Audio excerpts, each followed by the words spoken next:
Okay, so continuing on, this is not our only choice over here. The sin, the scarcity, the past, present, and future that goes on endlessly, and nothing ever changes down here. So I like to think of the right mind as the missing link. So the missing link in terms of science isn't really viable anymore. But when people in the, I guess, 18th century came up with the idea of the great chain of being, they thought that there would be a fossil that showed the link between human beings and the earlier forms of life. Now they think it's more complex than that in terms of evolution. But it's the missing link because down here in the world, religion is all about the body, how bodies behave, which church body, or mosque or whatever that a body belongs to or relates to, and again, that scarcity pervades everything down here. And so each one is saying, well, I have the truth, and you have to come over here. And again, it's that spending of that will energy. If you agree with us, you're giving us your will to be in our camp. So I don't know anywhere in the world, in religion anyway, in organized religion, that really talks about the mind, because the bodies down here don't know we have a mind. They think this world is all there is. Science tells us really that's all there is. And another way that the ego ensures that that we don't look for anything else is that this wrong mind is filled with self-hatred. That's another term for guilt. So self-hatred is going to give rise to every form of unworthiness. So I had a friend say to me, recently, I said, well, why don't you say anything in a meeting? And he said, well, nobody wants to hear from me. No, it's... and everybody's got that sort of feeling. I remember years ago when I did watch TV, watching reality shows such as America's Next Top Model. That was one of them, or the various singing shows, or there was one they made about how somebody becomes a Playboy playmate, and so they went through all of the, interviews with all the different women and stuff, and they talked about, and every single one, these gorgeous bodies, and they all had that self-hatred going on. They weren't gorgeous enough. And, they like me now, but they won't like me tomorrow, kind of thing. So everybody, no matter what their body looks like, has this self-hatred. We hate our bodies, but we think, well, that's the only game in town is my bodies.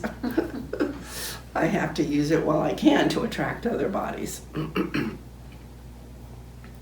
So it seems like there's absolutely no hope down here, and that's true. There is no hope in the world. There is no hope in the world.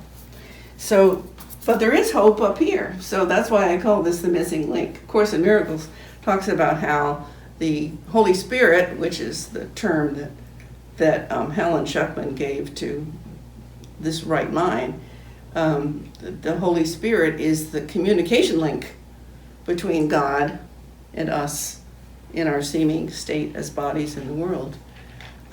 So not only is this where the power is, this is where you get to turn away from the darkness and turn toward the light. This is like a light that shines. It's a light that contains everything that we need. Any sort of problem or upset from down here, it's not that you're going to take your specific problems and say, okay, Holy Spirit, come into my life and fix this relationship, or get me a job, or send me a check, or whatever.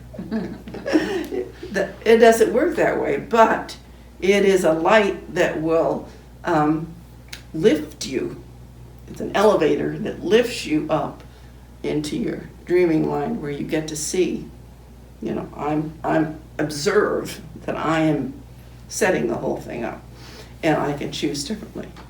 So I can look at the exact same physical things going on down here, the exact same bodies that I'm involved with down here, and I can look at them differently.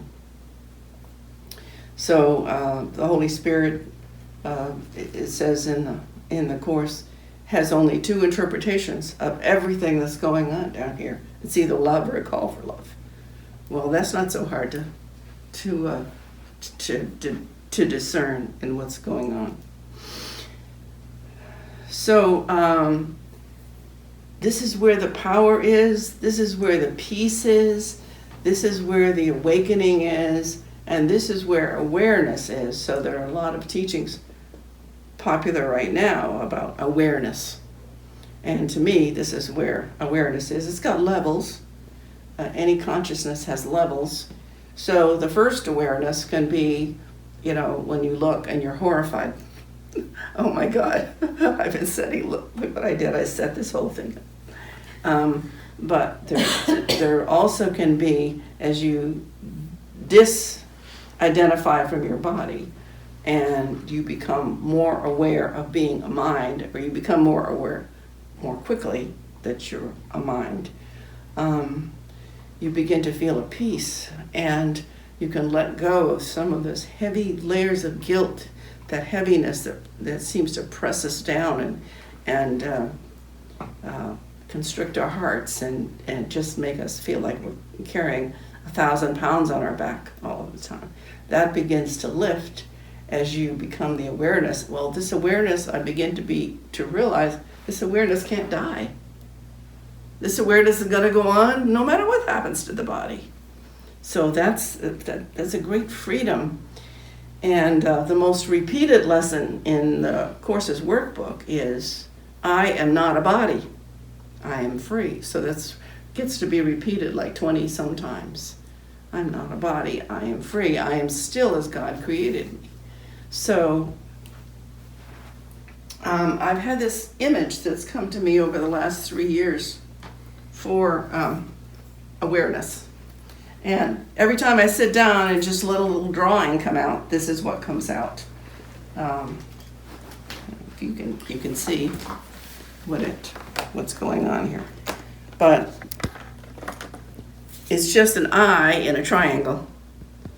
And that's helpful to me. I don't find using names like Jesus helpful. It just doesn't work for me. Though if it does work for you, if he's your symbol for love, great.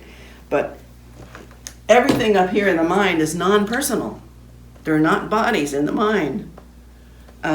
So to me, this is more pointing to this abstract awareness. My own right-minded awareness is this consciousness. It's completely benign. It's kind. It's infinitely patient. It's gentle. So now down here in the world, instead of being a body down here, I have another I. That would be the I related to I Resta, because I do continue to think of myself as a Resta. It's not true. So another way of thinking about the holy relationship is thinking about the relationship of my right mind consciousness with my little self that I've made up, and my little local consciousness. And it's the blue things are just meant to indicate blessing, guidance, support, kindness, healing, those energies that flow from the greater mind to this smaller mind. But this is not a body anymore. The Resta is not a body. She's a consciousness, an aspect of consciousness. Okay.